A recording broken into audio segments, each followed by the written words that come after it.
I think since I can remember, my favorite supercar brand has been Lamborghini since forever. Well, the 2025 Lamborghini Temerario, or Temerario, if you want to call it that, I don't want to butcher the name, is officially here, and we're going to be having a first look of it. We're obviously going to be going over the article because it is an amazing vehicle with a new engine, pretty much everything new. And I want to check out this picture here before we even start. This is the front end of the vehicle. You got to remember, this is the Huracan replacement, and it says theirs to be different. Absolutely, Lamborghini is different in every aspect that you could think of in the automotive world, and they have been doing that, and they've been one of the best companies for supercars for a long time. So this is the Huracan replacement. This is the front end of the vehicle, and I gotta say, I like it. I love it. It's super nice. I love the idea of that fog light, or those fog lights in the bottom. I don't know what you might want to call it, but I think those are fog lights. How they don't have that round design that every vehicle has, and is an LED, almost like in a hexagon, or different look to it. The front, to me, screams a little bit of Huracan with a bit of a change. Those front headlights are super cool because they're kind of like slick and lowered, and I just like that. I think that looks pretty cool. I think the wheel choice that they went with is also super nice, and this is actually the first time that the Lamborghini is using a different motor, and this will be actually a new motor. I also want to look at this interior picture here, and this is something that's super cool because Lamborghini is actually integrating this big in-dash in the front, but we see a small little kind of like screen right there on the passenger side, and I see like there's like a 0 there.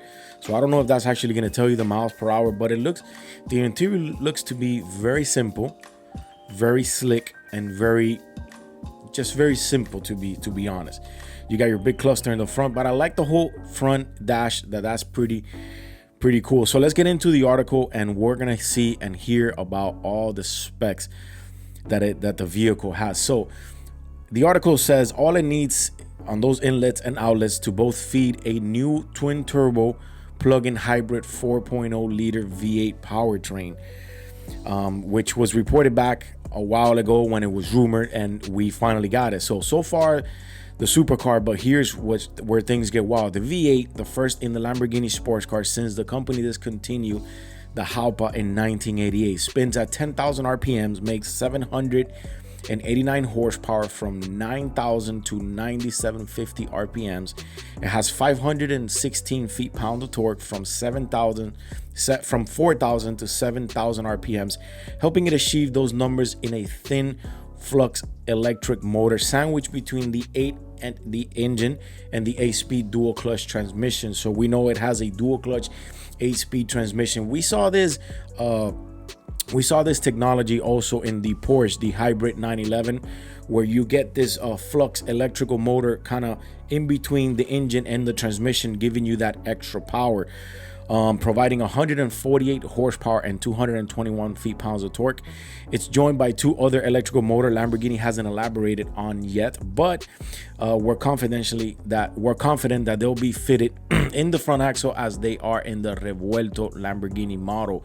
All working together, Lamborghini says the combination powertrain puts out 907 horsepower and 590 feet-pounds of torque, allegedly good for 2.7 seconds from 0 to 60. 0 to 62 time in the way to the top speed of 211 miles per hour. Now you have to remember that we also got the Corvette 01 that goes up to 215 miles per hour. Now let's talk about the aero and what it says on the aero. The scoops and the vents don't just serve the powertrain either. Reaching 200 miles per hour and beyond requires a smart aerodynamics.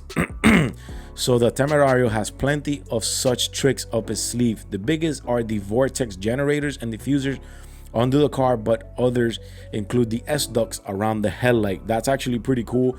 If we go back to the front end picture here, we can definitely see them there. It's everything made for this vehicle. It's in order for you to go fast and in order to achieve the top speed that Lamborghini is known for over the 200 miles per hour.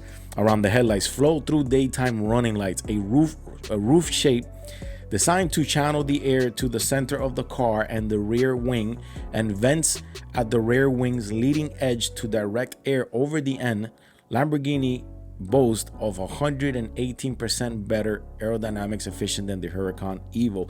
So overall, this vehicle is completely redesigned completely. It's got better aero. It's got a completely different motor with a hybrid electrical motor. It is making a lot of horsepower, and it has a top speed of 211 miles per hour. To those weight savings, you can also add a carbon pack that includes a carbon fiber rear diffuser, side intake gaps, a door mirror, all which combines knock around 4 pounds off the curb weight. Carbon fiber wheels will also be available, but Lamborghini isn't saying anything more about them now. Now, for the price that you're probably going to knock off 4 pounds, you have to think about if it's even worth. But I could tell you that the carbon fiber wheels are extremely worth it, because I think this car is super cool. We have a picture here of the seats. These are your bucket seats. I'm not so sure if I'm a huge fan of the tan interior.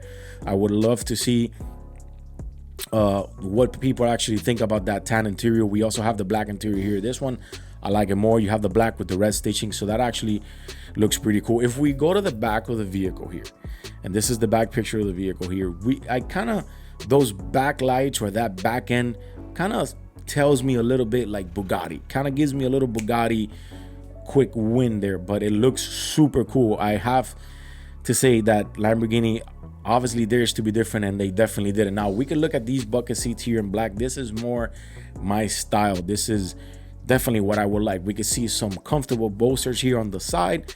We obviously has a fixed headrest because it is a bucket seat, and it looks pretty darn cool. This is a picture of the engine here. We can see the twin turbos up top with the intercooler just phasing up. I think this vehicle was designed to be the new groundbreaking braking replacement for the Huracan, and I think it's going to do it, and I think it's going to do it very well. We have another picture of the back here where we can see the exhaust, and I believe it's the exhaust lining up exactly where the rear tail lights are, and that's actually insane. Can you just imagine this car spitting fire behind those headlights? That would actually be pretty cool. So yeah, when I see those tail lights, I kind of see a little bit of Lamborghini when it comes to this, not Lamborghini, to Bugatti when it comes to those tail lights. It gives me a little bit of wing of that. So this is the first time that Lamborghini is actually using the V8. From the last time that I used it was in 1988, and I think that if they paired it with this hybrid motor and getting the power they get, I think they did an amazing design with this vehicle. So let's step into the office, which is called the interior, and let's see what the article says. New castings and introducing in the Revuelto, combining a 1.6 inch lower wheelbase, open an extra 1.8 inches of legroom compared to the Huracan, and 1.3 inches of headroom. So that's actually pretty cool. You're almost getting 2 inches of headroom of leg rest, but you're also getting 1.5 inches almost of headroom, which is pretty cool. The door seals, meanwhile, are 0.9 inches narrower for easier entry and exit. Despite the extra space, Lamborghini claims the Temerario still has the lowest roof height of its class. We assume a small lithium battery will be mounted in a tunnel between the seats as it is in the Revuelto, and will offer a few miles of pure electric range to satisfy its combustion engine bans in some international cities. Now, yes, if you are kind of driving this vehicle in the city, you're definitely going to get a few miles with this electric range, of pure electric range, pretty much. So if you got to do your groceries, if you're maybe going to a party not far from your house, if you're doing whatever it is you got to do, that's probably near home, maybe 20, 30, 40, 50 miles, you're probably covered with no problem with the electric range. So I think the daily commute, if it's not far from your house, I think this vehicle is going to do it with the electric, and I think it's going to do it fine. As with his big brothers, the Temerario, I gotta find out how you say that word. The Temerario features 3 screens, including the instrument cluster, infotainment, a slim passenger display, which is what we were talking about. Popularized by Ferrari, Lamborghini promises the graphics will be much better than those seen in the Huracan, and features several animations as well as an augmentation reality navigation. That is pretty cool to see. We bet they'll look like the Revuelto screen if they're not identical. The steering wheel also appears to be exactly like the Revueltos, with the knob by controlling various vehicle functions mixed in with the buttons. I think this vehicle It's super cool. We have a side picture of it here. I think this is super nice. It's definitely got a pretty long nose compared to the back. So I think Lamborghini overall did this vehicle good. I think Lamborghini executed it very well, and I can't wait to see it on the street. And hopefully one day even maybe sit in one or drive one, because believe it or not, I've never even driven a Lamborghini. If you guys are liking the content, remember to tune in and subscribe. It helps the channel a lot. Hit the thumbs up for your boy. I'll see you in the next one.